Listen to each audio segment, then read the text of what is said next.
The Oklahoma Sooners take to the road, fresh off of a loss, to face the Tennessee Volunteers at Tennessee in Rocky Top.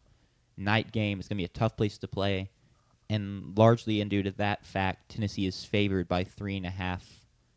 We talked a little bit about, playoff implications of the last game. This feels like a true playoff elimination game where the loser will now have 3 losses, and it's just kind of wraps from there. 3 losses, there's a chance a 9-3 SEC team gets in, but the odds are not great, and especially with these two teams and their resumes, I think they'd be very hard-pressed to sneak in at 9-3. Y'all's thoughts on this game? This is one of those games where the debate that people have, that want the BCS to still be the thing. This is one of those games that now, like you said, is a playoff eliminator, and so it feels like it just holds so much more impact than it would if we were in a BCS era.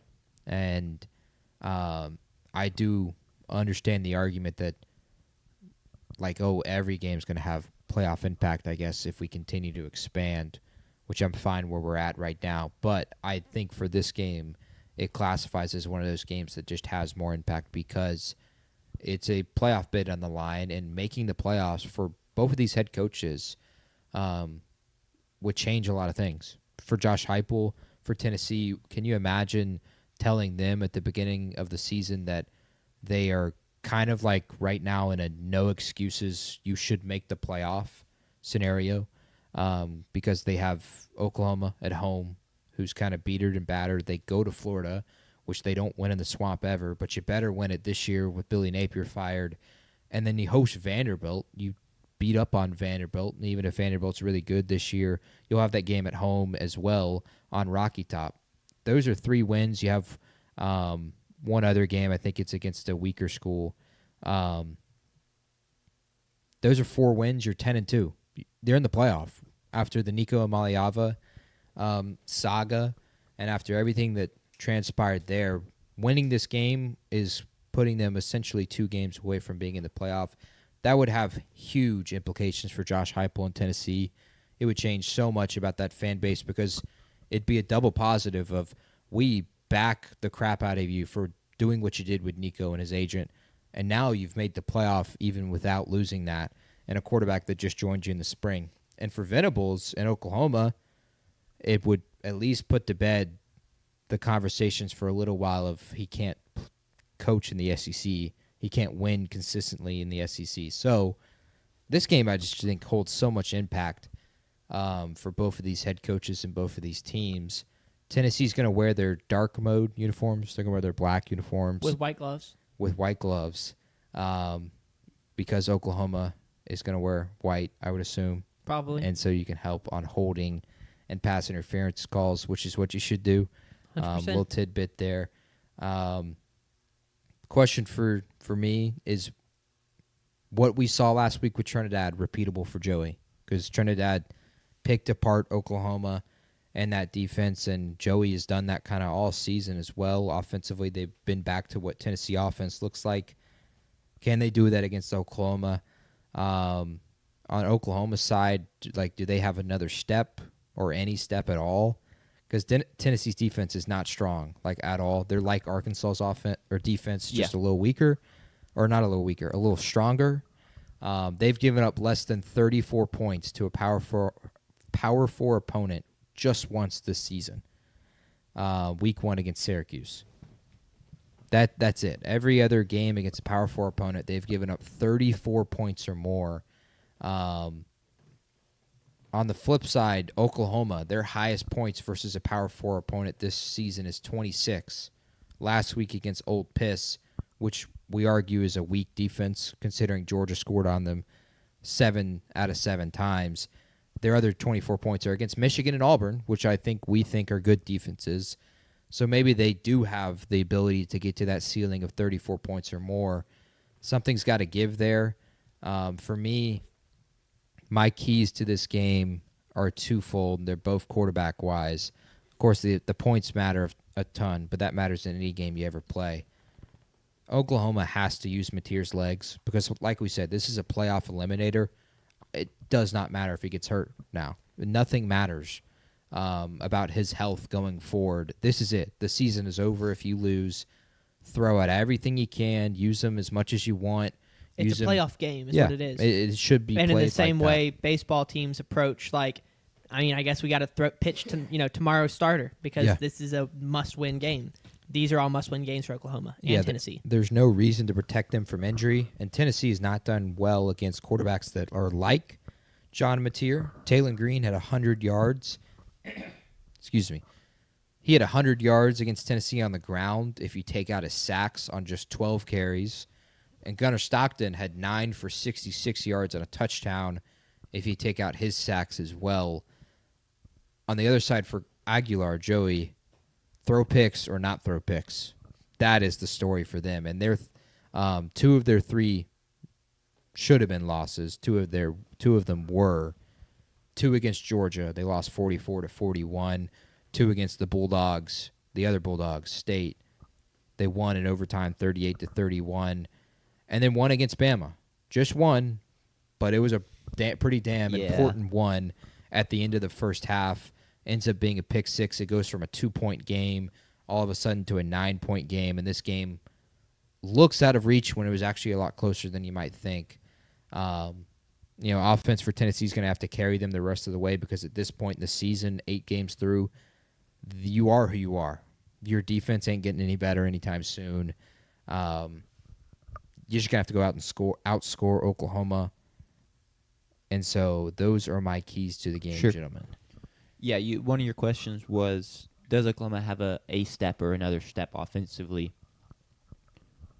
And it's a thing of, like, at least for this game, if you could even just get back to pre-injury John Mateer offense, I think you can win this game. But if you go and roll out there with the offense the past couple weeks against Texas and then against Ole Miss, where he's missing throws and maybe he's not scrambling as much, I don't think they'll win this game. So I think it really relies on Mateer and also the game plan of how they use Mateer. I think you said it really well. It's unfair for them to have to ask him to go win this game, considering the injury and considering what they're surrounding him with, especially on the offensive line and the run game front. There's just no help. But while it's unfair, they have to ask him to do it, and he's going to have to deliver if he wants to win this game and if he wants to be someone that gets to play in the playoffs, because that run game just simply isn't there.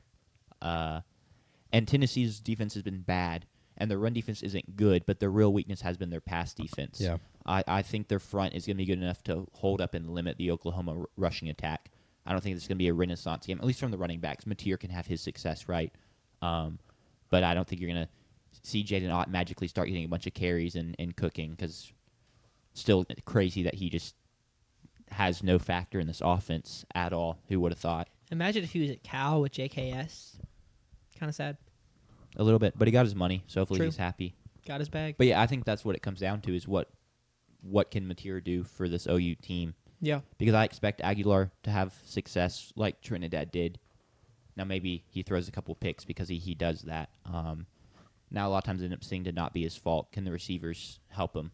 In every other game, he only has 1 other pick in his every other game. It was against UAB. Yeah. And it was in the second half when the game was out of reach. And so every other game that they've won, he has not thrown the football to the other team. Yeah. I think that's fair. Anything from you, Sanders, before we pick this game? Nope. Well, then you're first up. I'm going to pick Tennessee to cover. Sure. Have been underwhelmed with Oklahoma's offensive performance since Mateer's return from injury. Jack said this from the beginning. Oklahoma cannot run the ball. They can't run the ball. They're not running the ball. Like, every week we'd be like, Oklahoma gets another win. And Jack was like, they're not running the ball. And it didn't matter because John Mateer was carrying that offense on the ground, through the air. The defense was playing well. And right now the offense is not playing well enough, even as good as the defense is trying to play. Not a great performance last week, not being able to stop Ole Miss and Trinidad Chambliss. I don't think they're going to be able to stop Joey Aguilar in that Tennessee offense either. They may be able to hold them. I mean, Ole Miss dropped 40 on them, 30 or 40. I mean, 34. 34. So, I mean, Split the difference. Tennessee might be pouring able. Rain. Yeah. Tennessee might be able to hold them to 28-35. Sorry, Oklahoma may be able to hold Tennessee to 28-35. But I don't think Oklahoma's offense is going to be able to keep up with that kind of offensive production we expect from Tennessee, even against this Oklahoma defense. So I'm going to pick Tennessee. Sure. I'm also going to pick Tennessee. The home field, I think, matters so much in this game, and I just don't trust Venables to go win this kind of road game in the SEC, especially given his team. I said it's going to take Mateer to cook for them to win, and it is, but I'm going to throw out a couple other names, too. Like, you're going to need Deion Burks has been kind of a no-show recently after he kind of popped onto the scene and was like, oh, okay, this is why we're supposed to know this name early in the season against Michigan, for example. Yeah, it's kind of just been Satanga. It's really just been Satagna, and they're going to need someone else to help him.